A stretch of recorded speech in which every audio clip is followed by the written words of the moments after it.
Good afternoon, everybody. Uneducated Economist here. So, a lot of people ask me about the housing market. They ask me if now's a good time to buy a house or should they wait? Is mortgages, are they going to get easier or harder to get? What the future is going to hold. And nobody can predict the future. Nobody knows what the Federal Reserve is going to do as far as, what games they're going to play and where they're going to, print money and send it to. It's very difficult to try and pinpoint what's going to happen into the future because nobody knows. Now, I do know if you ask a real estate agent if now is a good time to buy a home, their answer will be yes every time. It's kind of like asking an alcoholic if they want a beer. There is never an inopportune time to buy a house when you ask a real estate agent because they're into selling houses. If they don't sell houses, then they don't make any money. So it's always a good opportunity to buy a house or a good time to buy a house if you ask a real estate agent, regardless if it goes up, down, or sideways. So when you're out there reading articles about the housing market, you really have to ask yourself, is this person trying to, sell homes, or are they just being truthful in their facts and what they're putting together? So out there right now, there is a lot of information about what's going on in the mortgage markets, what's going on in housing. And Wolf Street put together a really great article, and I'll leave a link down in the description for this. And talking about the pool of buyers, because that's really what it comes down to with the prices of homes. If there's more buyers than sellers, then the prices go up. If there's more sellers than buyers, then the prices go down. And it's with that in any market that you go to. So the pool of buyers is what you're looking at and who is going to be available to get a mortgage. But it's not just getting the mortgage because mortgage applications have been dropping dramatically for the first time buyers and, buying a new home. The refinancing of homes is shot through the roof because the interest rates are so low. So even though they dropped the interest rates down, the mortgage applications for buying a home, like a new home buyer, has dropped dramatically. But it's not just the new home buyers and the applications for mortgages that you have to look at. There's a lot of factors that go into this. There's foreign buyers, and there's what they refer to in the article as instant buyers or iBuyers. And these are the places like Zillow and what was it, Redfin and a few others who are flipping homes like pretty much through apps. Like they aren't even interested in buying a home or owning a home or anything like that. These are just like companies that are buying homes and then putting them right back out on the market again for a higher price and hoping to, get a little bit of profit off of it. They're just flipping homes, basically through a phone app. I mean, it's like, not realistic when it comes to where we are in the housing market. They were just trying to make money off the move. So you think about it, foreign buyers have been pretty much locked out of the market. The traveling has pretty much ceased. So if you were like, somebody over in China looking to buy property in America, the chances of you coming over to visit the property to see if it's going to be something that you're interested in buying is pretty slim. Just traveling in general has pretty much been shut down, and, traveling between countries has really been shut down. So most foreign buyers are probably not going to be in the pool of buyers when it comes to the real estate market here. And then on top of that, the application people, those instant buyers, they too have pretty much shut down all their operations again because a lot of people are not looking at homes. So in turn of that, the home sellers have also pulled a lot of properties off the market. So there's a good argument for either way on whether or not house prices are going to go up. If the pool of houses have diminished, the buyers are now have less homes to choose from, then the prices go up.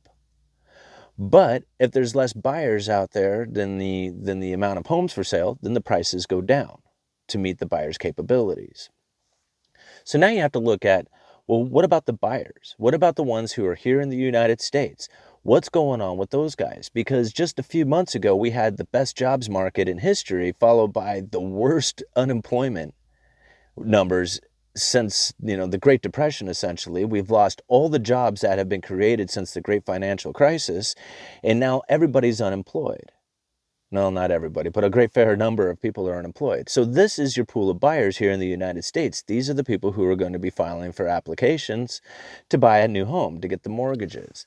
And if you have a bunch of people who are unemployed, most likely they're not going to be getting the mortgage. I mean, most of the time, lenders who are lending out money to people, they want to make sure that they have a job, right? And a lot of these people out there who are unemployed, they want to be unemployed. I couldn't believe one of the articles that I was reading today about a lady, a small business owner, who thought she had really hit the lottery when she got her small business loan, her PPP loan, the payroll protection program, to keep her business going, to pay her rent, to pay her employees. And that's part of the of getting that loan, is that she would have to continue to pay her employees.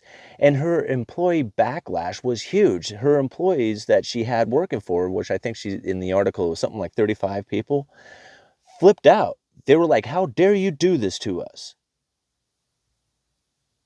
What happened is that they were getting more on unemployment than they would from the paycheck that she was going to be giving them for not working. So you think about that for a second. How many small businesses are like that, where the employees who would rather get unemployment because they were going to get a bigger check coming from their state insurance, the unemployment insurance, plus that $600 kicker coming from the federal government for them being unemployed. They were getting paid more to be unemployed than they were to be working. And even though they were going to get a paycheck for not working, they would rather have that unemployment because it was worth more to them. And now this poor lady who ran a business is now getting this backlash from her employees because she took out this loan to try and save her company. Now I think about it for just a little bit. If I had a mortgage servicing company, now we're not even talking about the bailout that, Fannie and Freddie are going to come in and start, buying up these mortgages from people, from these mortgage servicers who have mortgages that went into forbearance. I mean, we could talk about that on a whole nother video. I'm just talking about the pool of buyers out there today. Because I think about it, if these guys who are unemployed, who are like, "Man, I'm in the money now because I'm unemployed because I get all this money coming in from my unemployment insurance and from the federal government kicking in, the extra $600 a week." When it comes time to go back to work, think about like how much money or how much employment history they have to go and file for a mortgage. I mean, generally, the mortgage lenders out there want to see some sort of work history where they want to say, "Yeah, you've been employed for so long, making so much money." But if you've been unemployed this whole time, you're going to have to build up some sort of work history to show that you are going to be making your house payment. And most of these people who are in the money now with their unemployment checks probably aren't saving a whole lot of it. Even though they're making more money now, they're probably just out there just spending it like crazy. Of course, I don't know where they would be spending it because everything is shut down, but most people don't save their money. I mean, we've already seen the stats on what less than half of Americans can come up with $400 in case of an emergency. And that was pretty obvious when the whole, coronavirus kicked in and the lockdown started happening. Everybody ran out of money within the first couple of weeks. There was no money to be had, and these people needed paychecks. They needed stimulus checks. They needed unemployment checks. So think about the pool of buyers out there. Foreign is gone. The instant buyers, those big companies who were buying using their applications on their phones or for your phone essentially to try and flip houses, those guys are pretty much out of the game. And then the small time buyers, just the regular, first time buyers and stuff like that, those guys are largely out of the game too because most of them are unemployed right now. So even though the house market, like the amount of inventory out there for sale, has dropped dramatically, so has the pool of buyers. And at some point when this thing turns around, people who are looking to sell their home are going to put their houses back out there on the market looking for one of those buyers.